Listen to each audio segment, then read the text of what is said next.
എടാ ഞാൻ കണ്ടടാ. എന്തോന്ന് കണ്ട്? നീയേ ഹേമയെ റൂമിൽ കയറ്റി അവിടെ ഒളിപ്പിച്ചത്. അയ്യോ ചിറ്റപ്പതേ, ഒരാളും അറിയല്ലേ. ചാരുമായിട്ടുള്ള കല്യാണത്തിന് വേണ്ടിയിട്ട്. ചാരുമായിട്ടുള്ള കല്യാണം നടക്കാൻ അങ്ങാടി താഴത്തെ ലക്ഷം വീട്ടിലെ ഹേമ എന്തിനാടാ? അങ്ങാടി താഴത്തെ ഹേമ ആടാ, അതാ അവളുടെ മുഴുവൻ പേര്. ചിറ്റപ്പ നിങ്ങൾ എന്തൊക്കെ ഈ പറയുന്നേ? ഞാനേ പുറത്ത് നിന്നപ്പോ ഒരു മിന്നായം പോലെ അവളെ കണ്ട്. ഏത് പാതിരാത്രി ആയാലും എവിടെ എന്നെ കണ്ണുകെട്ടി വിട്ടാലും ഹേമയെ ഞാൻ തിരിച്ചറിയും. അവളെന്റെ പഴയ കുറ്റിയാടാ. ഓ ചിറ്റപ്പ, പുറകെ പോയ ആരാടാ? ബ്രോക്കറാണോ? അല്ല, നിങ്ങളുടെ പൊട്ടിക്കങ്ങോട്ട്. അത്രയ്ക്കൊക്കെ രണ്ട് ഗ്ലാസ് ഇങ്ങെടുത്ത്. നമ്മൾ അറിയുന്നില്ലല്ലോ നാട്ടിൽ നടക്കുന്ന വികസന പ്രവർത്തനങ്ങൾ. ഈ പേക്കോലത്തിന്റെ പേരായിരുന്നോടാ കംപ്ലി? കംപ്ലി അല്ല ചിറ്റപ്പ, ബബ്ലി, എന്റെ ജയിൽമേറ്റ്. എന്ത് പേരേടാ ഇത്? എടാ കൊച്ചനെ, നിന്റെ തന്തയ്ക്കും തള്ളയ്ക്കും വിളിക്കാൻ പറ്റുന്ന വായിക്കൊള്ളാവുന്ന ഒരു പേരിട്ടുകൂടായിരുന്നാടാ? ഓ ആത്മീ പാകൽ. എന്തോടാ പറഞ്ഞു? എന്താ പറഞ്ഞു? ചിറ്റപ്പ, ചിറ്റപ്പ ഒരു സുന്ദരനും ഒരു മൊഞ്ചനുമാണെന്ന് പറഞ്ഞത്. സംഭവം ബംഗാളിയാണെങ്കിലും വിവരമുണ്ട്. അതുപോലെ ഇവന്റെ മുഖം ഞാൻ മറക്കൂലല്ലോ. എന്റെ സുലുവിന്റെ മതിലിയാടിയെ അവനെ പിടിക്കാൻ വേണ്ടി ഞാനും ആ മതിലെടുത്ത് ചാടിയപ്പോഴാ എനിക്ക് എന്റെ മാനവും അണപ്പല്ലിലെ 2 പല്ലും കുളിരുള്ളൊരു സീനും നഷ്ടമായത്. അത് ഞാൻ മറക്കൂലടാ. പിന്നെ ആ 10 ലക്ഷത്തിന്റെ പകുതി എന്നെങ്കിൽ എനിക്കങ്ങ് പോവായിരുന്നു. 10 ലക്ഷോ? ഏത് 10 ലക്ഷം? നീ അടിച്ചു മാറ്റിയ കാശ്. അടിച്ചു മാറ്റിയ കാശോ? നിങ്ങളിത് എന്തൊക്കെ പറയുന്നേ? ബാബുകുട്ടാ മോനെ, നീ കിടന്ന് കറങ്ങണ്ട. നീ ആ 10 ലക്ഷം കൊണ്ടുപോയതേ ഈ ശാന്തപ്പന്റെ വീട്ടിലെ അലമാരയെന്നാ യവനാ കൊണ്ടുപോയത്. അപ്പൊ അതിന്റെ ഒരു പങ്ക് 5 ലക്ഷം എനിക്ക് വേണം. ചിറ്റപ്പ, നിങ്ങൾക്ക് ആള് മാറിയതല്ലോ ആയിരിക്കും. അതോ രാവിലെ തന്നെ അടിച്ച് ഫിറ്റാണോ? നോക്ക്, മൂങ്ങിയുടെ കണ്ണായിരിക്കും. ഏത് പാതിരാത്രിയിലും ഒരു പ്രാവശ്യം ഞാൻ കണ്ട ആ ആളെ ഞാൻ പിന്നെ മറക്കൂല. അതുകൊണ്ട് മോൻ കളിക്കാതെ 5 ലക്ഷം കൊണ്ടുവാ.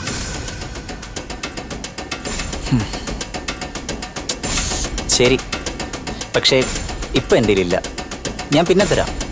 ബാബുക്കുട്ടാ, നമ്മൾ 2 പേരും ഉടായിപ്പുകാരാ. നീ എന്നെ വലിപ്പിക്കല്ലേ. ഞാനൊരു തീരുമാനം എടുത്താൽ മതി. ചാരുവിന്റെ ആ പീറ മാഷിന്റെ ചെക്കന്റെ കല്യാണം അങ്ങ് നടക്കും. ആ കല്യാണം നടക്കണോ അതോ നിനക്ക് അവളെ കല്യാണം കഴിക്കണോ? തീരുമാനിക്ക്.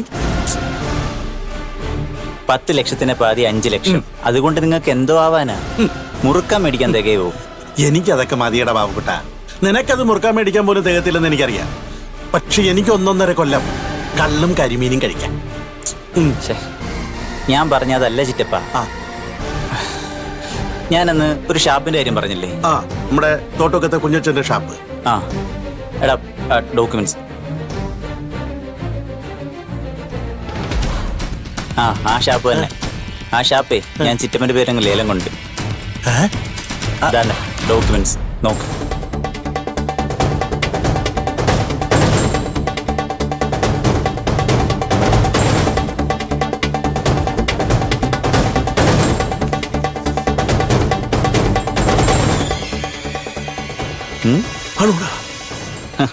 നിങ്ങൾ എന്നെ കുറിച്ച് എന്ത് വിചാരിച്ചേ? ഇനി മുതൽ ഞാൻ ഷാപ്പ് മുതലാളി. ഷാപ്പ് മുതലാളിയല്ല, ശാന്തപ്പം മുതലാളി. എന്താ പോരെ? കറിയുവാണോ? അയ്യേ, നീയാണ് എന്റെ മരുമോൻ. നീയാ മരുമോൻ. വേണ്ടടാ, അടിക്കാതെ തന്നെ ഞാൻ ഫിറ്റായി.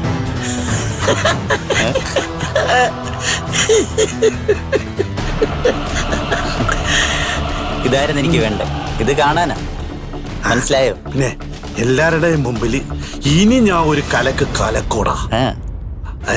ആ സന്തോഷം എന്നാ ഓർമ്മടിച്ചാലോ?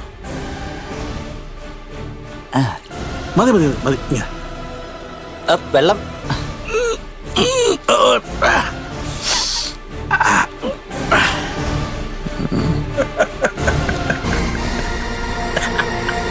ശാന്തപ്പ മുതലാളി.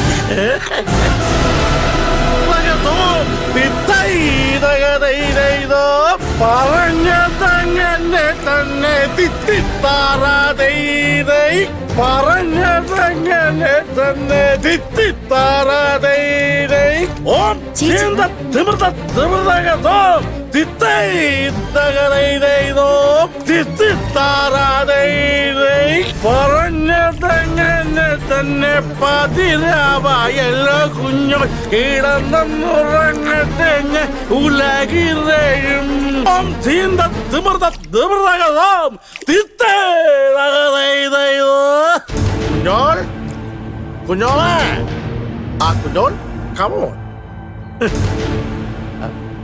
മക്കളെ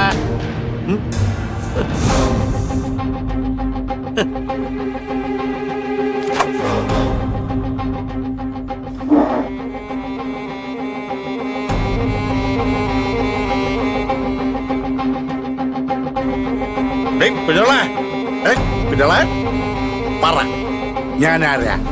ദേ കള്ളും കുടിച്ചു വന്നിട്ട് എന്നെ കൂടെ പ്രാന്ത് പിടിപ്പിക്കല്ലേ. മക്കളെ കല്യാണി പറ മക്കളെ ഞാൻ ആരാ? പറഞ്ഞു കൊടുക്ക്. ഞാൻ ആരാന്ന്? അതെന്തിപ്പോ അങ്ങനെ ചോദിക്കാൻ? അച്ഛൻ അത് നിങ്ങക്ക്. ഇന്ന് ഉച്ച തിരിഞ്ഞ് 2:15 മുതൽ ഈ നാട്ടുകാർക്ക് ഞാൻ ശാന്തപ്പൻ മുതലാളിയാ. ശാന്തപ്പൻ മുതലാളി. മോളെ കല്യാണി, നിന്റെ അച്ഛനെ കൈവിട്ട് പോയി തുടങ്ങി. വട്ടായോ? ഡി, എല്ലാരും കണ്ടോ? ദേ, കണ്ടോ കേട്ടോ? ഇതെന്താന്നറിയാവോ? ഫയല്. ഹ, അത് പുറത്ത് കാണുമ്പോ ഇതിന്റെ ഉള്ളിൽ എന്താണെന്നറിയാവോ? നിനക്ക് വായിക്കാൻ അറിയാലോ? വായിച്ചോ വായിച്ചോക്കടി. വായിച്ചു നോക്ക്. ദാ, വാ, ദാ, നോക്ക്. എന്നിട്ട് പറ എന്താന്ന് പറ. ഏ? പറ. ഏയ്.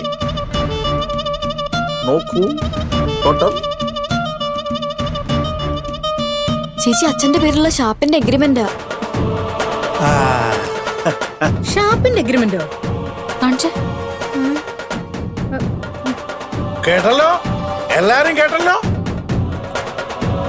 ഈ ഇരിക്കുന്ന കുഞ്ഞോള് കാരണ ഞാൻ ശാന്തപ്പം മുതലാളിയായത്.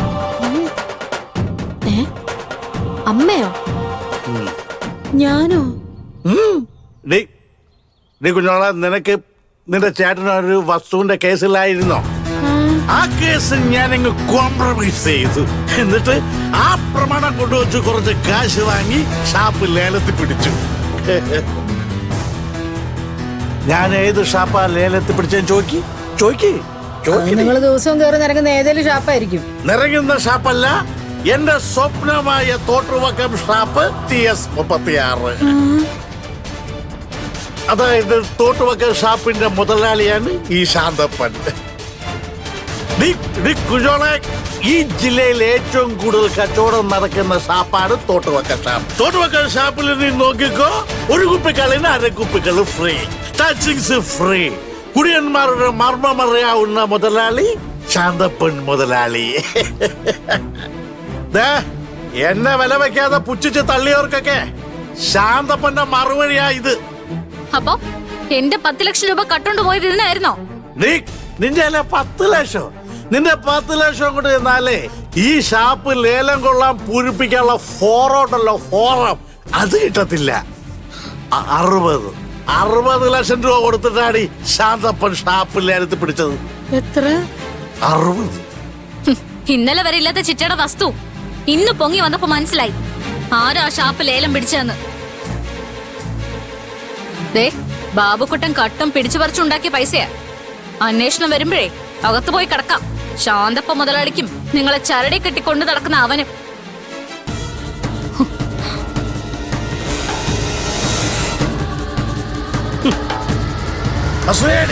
അസൂയ.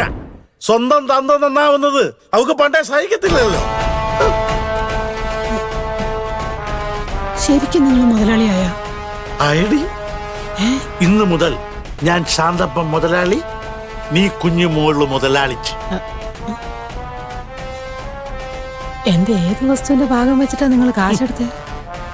ആ വസ്തുവാണ് ബാബുക്കുട്ടൻ. അവൻ കേസിലായിരുന്നല്ലോ. അപ്പൊ അവൻ ആ ഷാപ്പ് നിങ്ങൾക്കായിട്ട് തന്നതാണോ? പിന്നെ അതേടി, പിന്നെ